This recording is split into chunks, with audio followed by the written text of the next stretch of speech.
Dan Allah SWT mengatakan, sepanjang bulan Ramadan aku tutup serapat-rapatnya pintu api neraka dan aku buka seluas-luasnya pintu syurga, dan sepanjang bulan Ramadan aku menghiasi syurga dengan hiasan yang lebih indah, yang lebih elok lagi.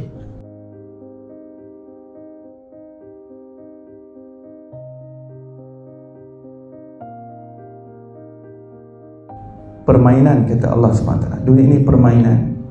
Selagi mana kita tidak dapat melihat kereta yang kita pakai seperti Hot Wheels yang anak kita guna, maka kita belum memaknai lagi hakikat dunia ini. Selagi kita belum nampak lagi rumah kita macam anak-anak kita main pondok buat rumah dan sebagainya. Kadang-kadang dia ambil sofa, dia buat rumah, ya.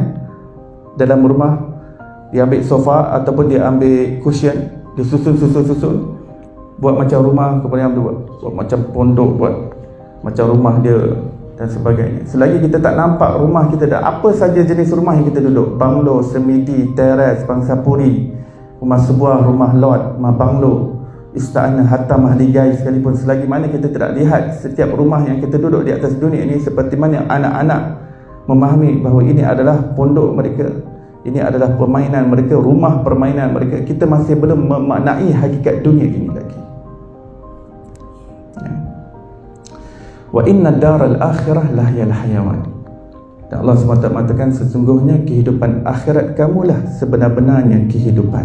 Alangkah baiknya kalau kamu mengetahui, alangkah baiknya kalau kamu memahami, lau kanu ya'lamun, alangkah baiknya kalau kamu mengerti hal yang sedemikian itu. Maka di hari dunia ini, para sahabat mengatakan, kami berumur pendek dan kami tidak dapat mengejar mereka, ya Rasulullah, kami bersedih. Maka kesedihan para sahabat itu dirasai oleh Nabi Muhammad SAW. Maka Rasulullah pun bersedih. Bila Rasulullah bersedih, maka Allah Subhanahu Wa Taala memujuk Rasulullah SAW dan menurunkan sebuah ayat Al-Quran kepada baginda SAW, surah yang menerangkan tentang malam kemuliaan, malam yang agung, iaitu malam Lailatul Qadar. Inna anzalnahu fi lailatul qadr wa ma adraka ma lailatul qadr. Lailatul qadri khairun min alfi syahr. Tanazzalul malaikatu war-ruh fiha bi'izni rabbihim min kulli amr. Salam hiya hatta matla'il fajr. Sesungguhnya kami telah menurunkan Al-Quran pada malam Lailatul Qadar. Adakah kamu tahu malam Lailatul Qadar itu apa? Allah ingin bagi tahu kepada Rasulullah dan kepada umat ini. Kamu nak tahu malam Lailatul Qadar itu? Aku yang ceritakan. Tidak mungkin sesiapa yang boleh bagi tahu tentang kelebihan malam Lailatul Qadar kecuali daripada pencipta itu sendiri. Lailatul Qadri khairun min alfi syahr. Malam Lailatul Qadar itu adalah lebih baik daripada 1000 bulan. Lebih afdal daripada beribadah 83 tahun 4 bulan. 1000 bulan, bukan bulan yang bersama dengan bintang di atas, ya. 1000 bulan, 1000 months, yang menyamai 83 tahun 4 bulan. Maksudnya jika seseorang beribadah pada malam Lailatul Qadar, terkena malam itu, maka dia mendapat pahala seolah-olah 83 tahun 4 bulan. Bayangkan jika seseorang tidak pernah terlepas malam Lailatul Qadar selama 10 tahun dalam hidupnya. Kerana sentiasa memburu malam Lailatul Qadar, 10 tahun tidak pernah terlepas, maka dia mendapat pahala penuh beribadah selama 840 tahun. Saya bundarkan 10 tahun. Sebab satu malam beribadah malam Lailatul Qadar dapat 83 tahun 4 bulan, ya. Maka kalau 10 tahun tak pernah tertinggal malam Lailatul Qadar, lebih kurang 840 tahun ibadah. 800 berapa tadi? Saya kata berapa? 840 tahun. Kalau 20 tahun dia tidak pernah tertinggal malam Lailatul Qadar, maka 840 kali 2 1680, betul? Maka ini sudah melebihi seluruh usia yang paling panjang pun daripada umat-umat yang terdahulu. 20 tahun bersusah sedikit dalam bulan Ramadan, memburu dan mencari malam Lailatul Qadar. Itu kalau 20 tahun dah 1680 tahun beribadah. Ini ibadah yang satu malam tadi 83 tahun 4 bulan yang semuanya dipenuhi dengan ibadah, ya, pahala yang siangnya dipenuhi dengan puasa, ibadah, malamnya dipenuhi seluruhnya dengan malam qiyamul lail, dengan ibadah yang diterima oleh Allah Subhanahu wa taala. Yang diterima oleh Allah. Kita tak mampu nak berterusan. Kita perlukan makan, minum untuk beribadah. Tapi seorang yang mendapatnya, subhanallah, pahalanya seolah-olah dia beribadah 1680 tahun berterusan. Itu kalau 20 tahun. Kalau 30 tahun, saya dah tak terkira. Kena 1680 kena kali dengan 2. Walhasil, ini adalah kemurahan Allah Subhanahu Wa Taala kepada kita, untuk kita rasa di dalam lubuk jiwa kita betapa cintanya Allah Subhanahu Wa Taala kepada kita. Kepada umat Nabi SAW yang berumur pendek, tetapi ganjarannya besar di sisi Allah Subhanahu Wa Taala. Umur pendek ini sebenarnya adalah rahmat Allah Subhanahu Wa Taala. Ini adalah sesuatu yang suatu keberkatan daripada Allah Subhanahu Wa Taala. Kerana orang yang namanya manusia, jika semakin panjang usianya, dia banyak stres yang dia akan alami dalam hidupnya. Betul? Stres ini, tekanan hidup adalah bukan sesuatu yang dia adalah sesuatu yang lumrah kehidupan manusia. Kadang-kadang tanpa faktor, tanpa sebab apa-apa kita rasa stres, betul? Ini adalah lumrah kehidupan manusia. Dan Rasulullah SAW mengatakan, stres yang dialami oleh manusia dipanggil sebut alham, ya. Dalam bahasa Arab dipanggil alham. Alham ataupun suatu bentuk stres, suatu bentuk kegelisahan, suatu bentuk gundah gulana yang menimpa jiwa manusia. Itu semua adalah sesuatu yang lumrah yang Allah Ta'ala datangkan dalam kehidupan manusia, yang apabila dia bersabar dengannya, dia meningkat darjatnya di sisi Allah Subhanahu Wa Ta'ala. Rasul mengajar bagaimana kita berinteraksi dengan stres, bagaimana berinteraksi dengan tekanan hidup, dengan banyak mengingati Allah Subhanahu Wa Ta'ala. Apabila stres adalah biasa, tapi yang tak biasa apabila seseorang itu tidak menyikapi stres itu dengan cara yang ditunjukkan oleh Rasulullah, maka stres itu menjadi besar. Maka dia menjadi hamba kepada stres tersebut, sebab dia bagi fokus dan tumpuan fikirannya kepada stres tersebut, kepada problem yang dialaminya.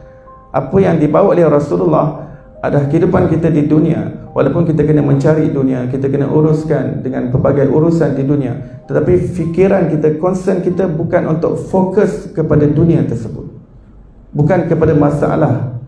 Walaupun kita kena selesaikan masalah tersebut, tetapi bukan letakkan fokus kita kepada problem ataupun dunia itu. Fokus kita di mana? Fokus kita kepada Allah Subhanahu Wa Taala. Ini Allah SWT, inilah yang dibawa oleh Rasulullah SAW. Wahai umat, kamu ada masalah dengan suami, hati kamu fokus dengan Allah. Jangan terlalu fokus dengan suami. Kamu ada trouble dengan isteri, jangan fokus pada masalah dengan isteri kamu. Fokus hati kamu dengan Allah Subhanahu Wa Taala. Tapi kena selesaikan tak masalah tadi? Ya, kita kena fix up masalah, kita kena fix up hubungan tersebut. Tapi untuk meletakkan fokus kita di situ, untuk curahkan segala kita punya perasaan di situ, itu bukan yang dikehendaki oleh Rasulullah sallallahu alaihi wasallam. Apa yang diajar oleh Rasulullah, apa saja yang kamu alami di dunia ini, hadapi dan sikapilah dengan hati yang terpaut dengan siapa yang menciptakan ujian itu untuk kita, siapa yang mendatangkan isu itu kepada kita. Akhirnya dialah yang nak meningkatkan darjat kita di sisi Allah Subhanahu Wa Taala. Jadi jangan fokus kepada dunia, kerana fokus kepada dunia, masalah dunia tidak akan habis, ya. Selama mana manusia hidup atas dunia, masalah dunia tak akan habis. Sekejap satu masalah yang lain pula datang. Alangkah baiknya pada setiap masalah itu menjadi anak tangga untuk hatinya terikat dengan Allah. Semakin ditimpa ujian, semakin kuat hati itu dengan Allah Subhanahu Wa Taala. Imam Ibn Athaillah As-Sakandari rahmatullahi alaihi mengatakan bahawa dunia ini adalah tempat ujian, adalah tempat kamu merasai kesusahan. Maka apabila Allah merasakan ujian kepada kamu dan kekecewaan kepada kamu dengan dunia, itu bermakna Allah sedang memanggil hati kamu untuk berpaut pada Allah. Kerana Allah cemburu dengan manusia apabila manusia memberi fokus kepada dunia ini, sedangkan Allah bukan ciptakan kita untuk dunia ini. Allah bersifat cemburu, ya. Allah bersifat cemburu. Dalam hadis sahih, Rasulullah SAW mengatakan, aku cemburu dengan umatku, tetapi yang lebih cemburu adalah Allah Subhanahu wa ta'ala. Rasulullah ni cemburu. Rasulullah tak nak sesiapa daripada umatnya mencintai sesiapa yang lain melebihi cintanya kepada Rasul sallallahu alaihi wasallam. Kerana Allah yang menetapkan yang sedemikian. Allah yang menetapkan tidak ada sesiapa yang boleh mencintai mana-mana makhluk melebihi cintanya kepada Rasulullah sallallahu alaihi wasallam. Maka apabila manusia datang di dunia untuk menjalani ujian, tiba-tiba dia letakkan hati dia pada ujian tersebut, maka siapa yang cemburu? Allah kata, aku yang ciptakan ujian tersebut. Kenapa kau fokus kepada ujian itu? Kenapa kau fokus kepada dugaan itu? Fokus pada aku yang mendatangkannya, aku yang sedang memanggil engkau, aku yang ingin mengampuni engkau, aku yang ingin meningkatkan darjatmu. Jadi demikian kehidupan manusia penuh dengan stres di atas dunia ini. Maka Allah SWT memberikan waktu yang singkat, maka singkat pula waktu stresnya di dunia ini. Tetapi dalam masa yang singkat itu Allah SWT memberikan ganjaran pahala yang besar sekali. Dalam bulan Ramadan, lihat, semuanya adalah ayat-ayat cinta Allah SWT. Kita perlu menghayati setiap daripada keistimewaan Ramadan yang digunakan kepada umat Nabi SAW secara khusus. Itu adalah ayat-ayat cinta Allah kepada kita semua sebagai umat Nabi SAW. Rasakan cinta itu dalam lubuk jiwa kita. Allah mengatakan, wahai hamba-Ku, kalau kamu menunaikan satu amalan sunat, aku gandakan dia menjadi satu amalan fardu. Adakah kita tahu berapa banyak satu amalan fardu? Satu amalan fardu menyamai 70 amalan sunat. Satu amalan fardu menyamai 70 amalan sunat. Dan jika kamu melakukan satu amalan fardu, aku gandakan kepada 70 amalan fardu pahalanya. Dan setiap daripada kamu, wahai umat Nabi sallallahu alaihi wasallam yang berpuasa dalam bulan Ramadan, bau mulutmu adalah lebih harum di sisiku daripada kasturi. Bukankah ini ayat-ayat cinta? Betapa cintanya Allah SWT kepada kita. Allah SWT mengatakan, aku belenggu dan aku ikat syaitan-syaitan yang nak mengganggu kepada umat Nabi SAW yang ingin beribadah di dalam bulan puasa. Aku pasung mereka, aku campak mereka ke dalam lautan supaya mereka tak mengganggu umat Nabi SAW. Ayat-ayat cinta daripada Allah. Allah SWT mengatakan, aku menjadikan seluruh ikan-ikan yang berada dalam dunia ini beristighfar untuk umat Nabi SAW yang berpuasa di dalam bulan Ramadan. Semua ikan. Ikan di lautan, ikan di kolam, ikan di tasik, di telaga, di perigi, di akuarium, semua ikan. Berapa banyak ikan? Ikan bilis dia dah berapa juta. Ikan senohong, ikan gelama, ikan duri, ikan tongkol, semuanya beristighfar. Itu adalah kesan kasih sayang Allah SWT kepada umat ini. Lalu makhluk-makhluk yang lain pun sayang dan kasih kepada umat Nabi SAW. Bagaimana hati kita tidak merasa cinta Allah Subhanahu Wa Taala dan tidak merebut peluang yang besar di dalam bulan Ramadan ini? Dan Allah SWT mengatakan, sepanjang bulan Ramadan aku tutup serapat-rapatnya pintu api neraka dan aku buka seluas-luasnya pintu syurga, dan sepanjang bulan Ramadan aku menghiasi syurga dengan hiasan yang lebih indah, yang lebih elok lagi. Kita tak nampak dengan mata kasar kita. Maka apa manfaat kita mengetahui bahawa syurga sedang dihiaskan? Itu adalah untuk manfaat rohani kita. Rohani kita tertarik dengan alam yang tinggi. Rohani kita tertarik dengan alam syurga. Rohani kita faham apa itu alam syurga. Apa itu syurga? Syurga di mana kita dapat berjumpa dengan Allah Subhanahu Wa Taala. Syurga adalah satu-satunya tempat kita diizinkan untuk melihat Allah Subhanahu Wa Taala.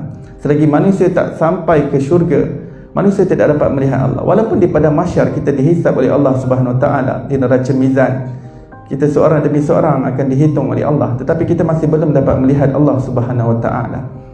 Kita hanya diizin untuk dapat melihat pencipta kita kalau kita berjaya masuk ke dalam syurga Allah Subhanahu Wa Taala. Itu syurga. Mudah-mudahan Allah golongkan kita daripada kalangan ahli syurga. Amin ya rabbal